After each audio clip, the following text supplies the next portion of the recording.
Yes, I am still ill. I don't feel great, so I'm just going to try and power through this video as much as I can. Before I start this video, this is a viewer warning. This is one of the most fucked up and depraved things I've ever heard in my entire life. If you're someone who has experienced physical or sexual abuse, I encourage you to turn this video off right now and do not go any further, because what I'm about to talk about will make the Jonestown tapes and the Ian Watkins video look tame in comparison.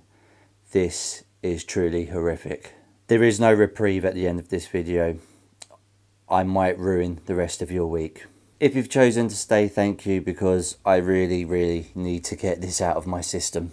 Junko Furuta was born in the Saitama Prefecture, just north of Tokyo in Japan, 18th of January 1971.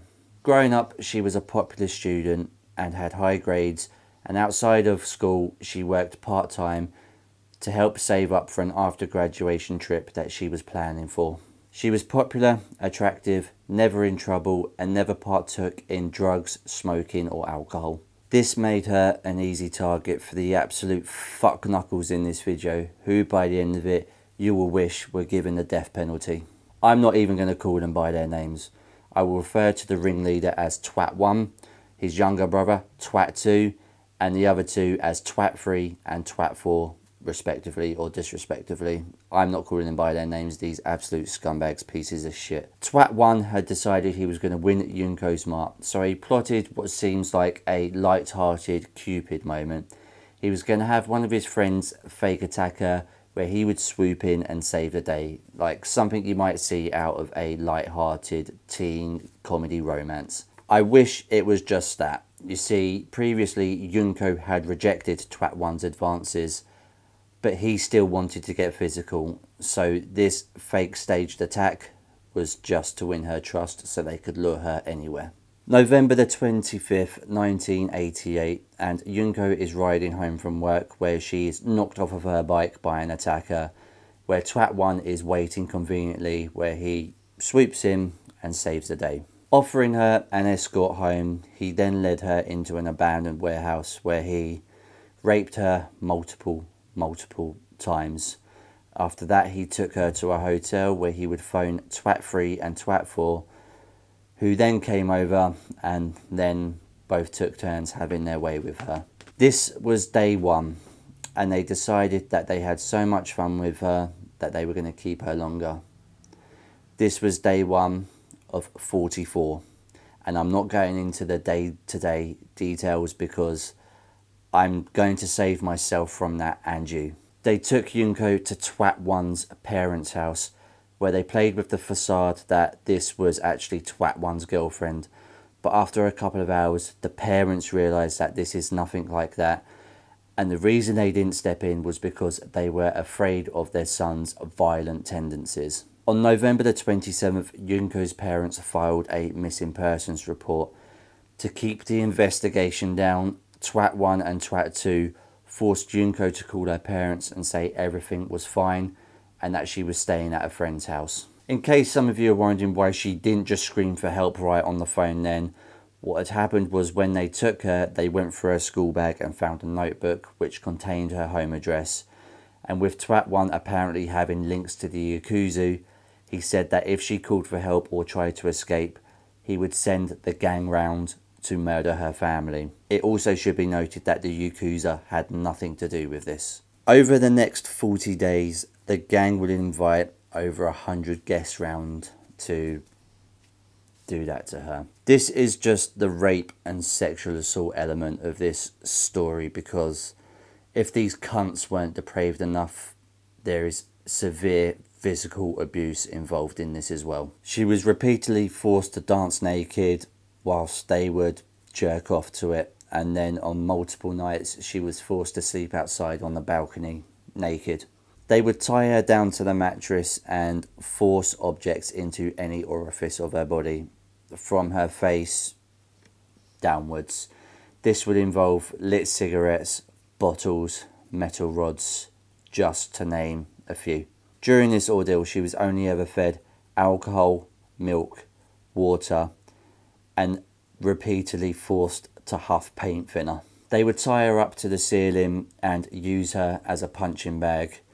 And then when that was done, hold her down on the floor and drop dumbbell weights on her. From her limbs to her stomach to her face. And between all of these, on 3 separate occasions, she was tied down and lit on fire temporarily. I'm not going any further into the brutality of the details, but by day 40 had come along, Junko was so weakened that she couldn't carry herself to the bathroom.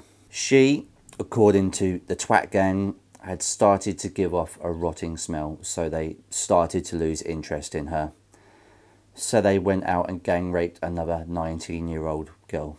On day 44 came the final and most brutal beating, which I'm not going into the details again. All you need to know was that it lasted for 2 hours. And Junko, who had survived this 1.5-month ordeal, finally succumbed to her wounds and her injuries. I didn't go into detail about a lot of that because what I'm about to tell you next is going to piss you off a lot more. A lot more. Not wanting to get caught for the murder, Twat Incorporated decided to dispose of the body, where they forced Junko's remains into a 55-gallon oil drum and then poured wet cement on her, disposing of the drum on a cement truck. So how did these cunts get caught? Well, January the next year, Twat 1 and Twat 3 were arrested for a separate gang rape. Twat 1, thinking Twat 3 had confessed to Junko's murder, openly spilled the beans and confessed. The police were caught off guard and confused by this unexpected case of, or at least admittance of murder. So the next day they managed to locate where the oil drum was found, and after finding it with a piece of Junko's hair sticking out, they managed to break free her remains and identify her using fingerprints. She was pregnant at the time with who knows whose it was.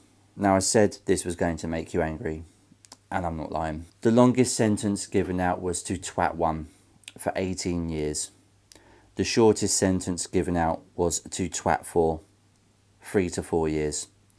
Because Japan believes in rehabilitation, not punishment for juveniles.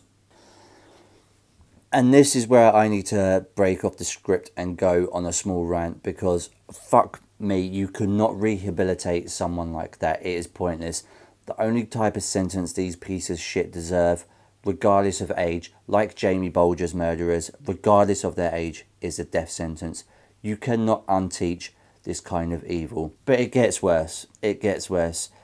Whilst wanting to rehabilitate their own citizens who had committed this 1.5-month crime, this 1.5-month hellish activity, it was discussed amongst the Japanese media whether America's gang violence and cultural influence was to blame. So yes, Japan, congratulations. Do not punish your own citizens, but blame another country and claim that you're not violent at all. Although 50 years earlier than that, you were responsible for the rape of Nanking and Unit 731. For any of you who don't know what Unit 731 is, the shit they did would make the Nazis and Soviets fucking blush. So, Japan believes in rehabilitation. Well, after all of their releases, all 4 of these have committed crimes and gone back to prison multiple times, including rape and attempted murder. And to somehow add more salt to this shitness, Twat 3's mother has repeatedly vandalised Junko's grave because she considers that young woman to have ruined her son's life. I said there was no reprieve at the end of this video, so I'm going to try and finish it as best as I can. At her funeral, Junko was buried with a posthumous high school diploma and the full-time work uniform that she would have been wearing once her degree and education was over. The only thing I can offer to this is that if some point in the future my channel or this video gets monetized, then any revenue I make from this video will be donated. I'm not quite sure yet, but it will go to some kind of women's refuge or some kind of charity or fundraising for women against violence, domestic, rape, physical. I'm not sure yet. This story has just knocked me so much, but if I am ever in that stage where this can get monetized, all money will be donated to a women's cause. Asking for a like on this video feels weird, so I'm not going to ask you to like it if you enjoyed it. I'm going to ask you to like it if you respect what I've just put myself through and what I've just had to get out of my system. If you're new here, please subscribe. I do not do these videos very often, and I'm not sure if I can continue to do them because this really does knock the wind out of me. I'm uploading 3 times a week, and I do actually do more happier videos than this. But yeah, I hope you're all having a great start to the week. I'm sorry if I've just ruined it for you. And as always, much love. Take care. Peace.